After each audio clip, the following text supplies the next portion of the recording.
Hi, my name is Kylie Briggs. I'm the Director of Conservation for the Oriane Society, and I'm in the middle of a wood turtle survey right now, and I paused because I found something that I wanted to show you.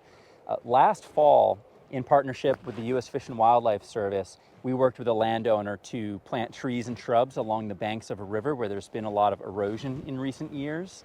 So one of the things that we did here was plant willow fascines in the soil.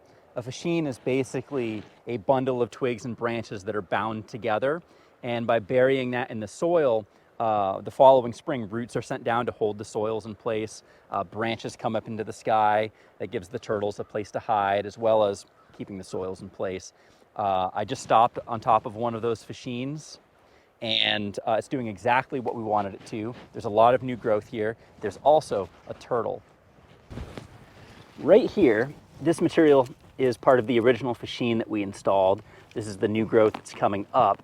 And you can see right here, this section of bank was in the process of sloughing off. That would end up in the river.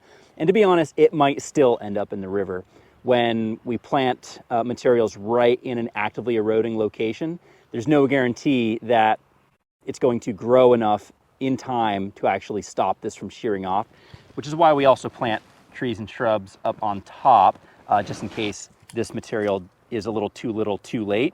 And if we go a little bit farther down here, right here,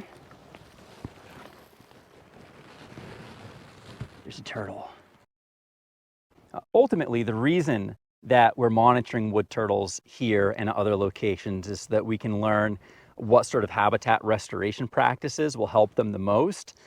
We'll work with landowners to find conservation strategies that balance agricultural food production with wildlife conservation and creating or restoring wood turtle habitat.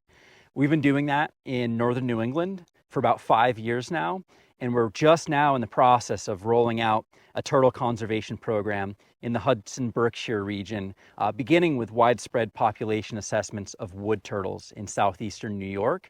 And the goal of all that monitoring will be to identify critical habitat for the species so that we can then do more long-term population monitoring to figure out what habitat restoration and conservation practices do those particular turtle needs, and how can we accomplish that. And we're rolling this program out as we speak. It's called the Hudson-Berkshire Turtle Conservation Program, and I encourage anyone watching this video to check out our website, learn more about that program. There will be a link in the description of this video or on our profile page on Instagram.